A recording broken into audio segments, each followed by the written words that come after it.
இன்றைக்கி நம்ம வந்து மிளகாய் வாங்கி நல்லா கழுவி எடுத்து வச்சுருக்கோம். மோர் மிளகா போட போகிறோம். நல்லா இதை வந்து குத்தி எடுத்து வச்சுருக்கேன். நல்லா மிளகாயை வந்து காம்போடையே போடலாம்.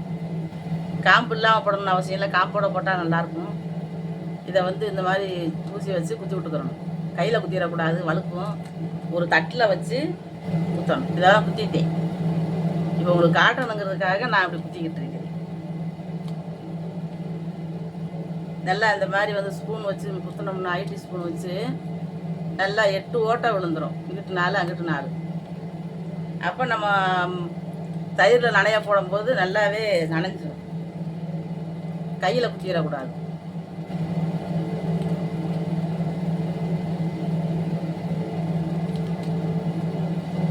இது எல்லாத்தையுமே நம்ம குத்தி எடுத்து வச்சுருக்கோம். இப்போ வந்து உப்பு போட்டுக்கிறோம். இந்த எல்லா மிளகாயுமே 2 பக்கம் குத்தி வச்சுருக்கிறதுனால பூராமே ஓட்டையாக தான் இருக்கு. இப்போ தயிர் ஊற்றிக்கிறோம். மோர் ஊற்றலாம். ஏன்னா இதுக்கு பேர் வந்து மோர் மிளகா தான். நம்ம வந்து விற்கிறவங்க மோர் ஊற்றுவாங்க. நம்ம வீட்டுக்கு வச்சுக்கிறதுனால தயிர் ஊற்றுனா நல்லாயிருக்கும். நம்ம அதை வறுக்கும் போது நல்லா நெய் மாதிரி மணக்கும். உரப்பும் கம்மியாக இருக்கும். இது வந்து எல்லா மிளகாயிலையுமே படுற மாதிரி இப்படி புரட்டி வச்சுக்கிறணும். ஒரு 2 நாளைக்கு இதை வந்து நல்லா அந்த தயிர்லேயே ஊற விடணும். காலையில் எந்திரிச்ச உடனே இப்படி நம்ம நல்லா இப்படி குலுக்கி விட்டுக்கிறணும். குலுக்கி விட்டோம்னா அந்த மேலே உள்ள மிளகா அடியில் போயிடும். அடியில் உள்ள தயிர் மேலே வந்துடும். 2 நாள் ஊற விட்டுட்டு தான் அதுக்கப்புறம் நம்ம காய போடணும். இந்த உப்புலையும் இந்த தயிர்லையும் நல்லா 2 நாளைக்கு இந்த மிளகாய் வந்து நல்லாவே ஊறணும். நம்ம மோர் மிளகா வந்து நல்லா ஊசியை வச்சு குத்தி தயிர் ஊற்றி உப்பு போட்டு ஊற வச்சுருந்தோம். 2 நாள் ஆச்சு. இப்போ இதை வந்து நம்ம எடுத்து இந்த மோரெல்லாம் வடிச்சிட்டு நல்லா ஒரு கண்ணாடி கவரில் காய வைக்கணும். மோர் மிளகா வந்து மொட்டை மாடில் வந்து காயப்பட வந்திருக்கோம். நல்லா 2 நாள் தயிர்லேயே ஊறி நல்லா நனைஞ்சிருச்சு. இப்போ நம்ம தயிரை வந்து வடிகட்டி எடுத்து வச்சுருக்கோம். இப்போ அதை காய போட்டு காஞ்சதுக்கப்புறம் நம்ம மறுபடியும் தயிருக்குள்ளே போடணும். தயிரில் மறுபடியும் அந்த இருக்கிற தயிரில் நனைய போட்டோம்னா அதுக்கப்புறம் நல்லா வத்தலில் ரொம்ப உரப்பு இருக்காது. இதுவே நல்லா ஊறிடுச்சு. இது நல்லா காயட்டும். நம்ம வந்து பச்சை மிளகா வீட்டில் வாங்கி நல்லா ஊசியை வச்சு குத்தி மோர் மிளகா போட்டோம். தயிர் ஊற்றி நல்லா மோர் மிளகான்னு சொல்கிறோம். தயிர் தான் ஊற்றினேன்.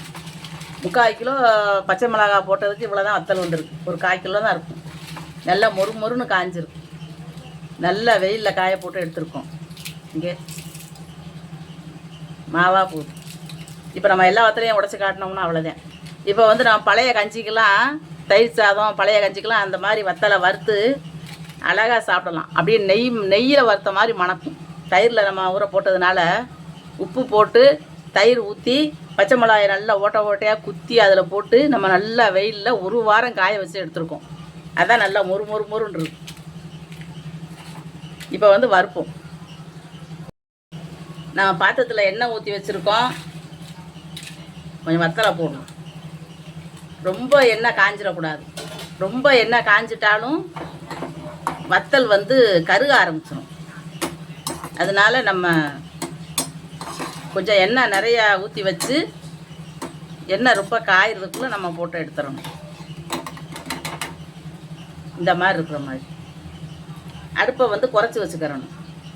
ஏன்னா போட்ட உடனே வத்தல் கருகிரும்.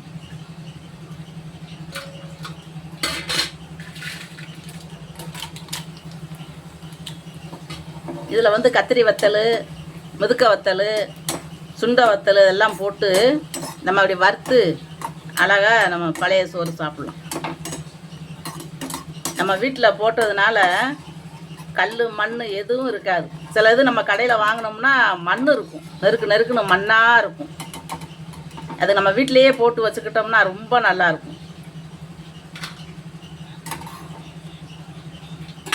நம்ம குறிப்பிட்ட அளவு போட்டுக்கிட்டால் போதும். நம்ம ரொம்ப வறுக்கக்கூடாது. ஏன்னா இது வந்து எவ்வளோதான் மோரில் தயிரில் நனைய போட்டாலும் கொஞ்சம் காரம் இருக்க தான் செய்யும். அப்போ நம்ம வந்து கொஞ்சம் 1-2 கடிக்கலாம், அவ்வளோதான். சிஆர் வத்தல் மாதிரி பூரா நிறையா சாப்பிட முடியாது, சாப்பிடவும் கூடாது. நமக்கு வந்து அல்சரில் வச்சிடும் ரொம்ப காரம் சாப்பிட்டோம்னா.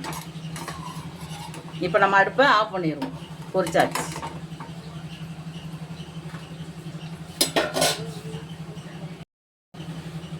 நம்ம பழைய சோறு நம்ம மோர் ஊற்றி வச்சுருக்கோம். இது வந்து நமக்கு மோர் மிளகாயை வறுத்து வச்சுருக்கோம், மோர் வத்தல். இதை வச்சு இந்த பழைய கஞ்சி குடிக்கிறதுக்கு ஒரு 2 வத்தல் கிடச்சாலே போதும், ஒரு சொட்டி கச்சை குடிச்சிடலாம். அந்த அளவுக்கு நல்லாயிருக்கும். நல்லா வறுக்கும் போது அப்படியே நெய் மணமாக இருக்குது, நெய் உருக்கணும் மாதிரி மணக்குது. இந்த மாதிரி நீங்களும் செஞ்சு சாப்பிட்டு பாருங்கள். சின்ன குழந்தைகளுக்கு மோர் மிளகா கொடுக்க வேண்டாம், அதுகளுக்கு ரொம்ப காந்துனாலும் காந்தும். அதனால் நம்ம பெரிய ஆளுகளுக்கு சுருக்குன்னு தேவைப்பட்டுச்சுன்னா இந்த மாதிரி நம்ம செஞ்சு வச்சுக்கிட்டோம்னா வறுத்து கஞ்சி குடிச்சிக்கலாம். நம்ம கொஞ்சம் எண்ணெய் ஊற்றினாலே போதும். நான் நிறையா ஊற்றி வறுத்துட்டேன். கொஞ்சம் எண்ணெய் ஊற்றி நம்ம குழம்பு தளிக்கிற மாதிரி ஊற்றிக்கிட்டு அழகாக வறுத்து எடுத்துக்கலாம். ஒரு டப்பாவில் வறுத்து நம்ம போட்டு வச்சுக்கிட்டோம்னா நல்லா 2-3 நாளைக்கு மூடி வச்சுக்கலாம். வெளியில் திறந்து வச்சுருந்தா கொஞ்சம் லேசாக பதமாயிரும், அவ்வளோதான், வேறு ஒன்றும் ஆகாது. இந்த மாதிரி நீங்களும் செஞ்சு சாப்பிட்டு பாருங்கள். இந்த வீடியோ பிடிச்சிருந்துச்சுன்னா லைக் பண்ணுங்கள், ஷேர் பண்ணுங்கள், சப்ஸ்கிரைப் பண்ணுங்கள், பக்கத்தில் இருக்கிற பெல் பட்டன் அமைக்கி விட்ருங்க.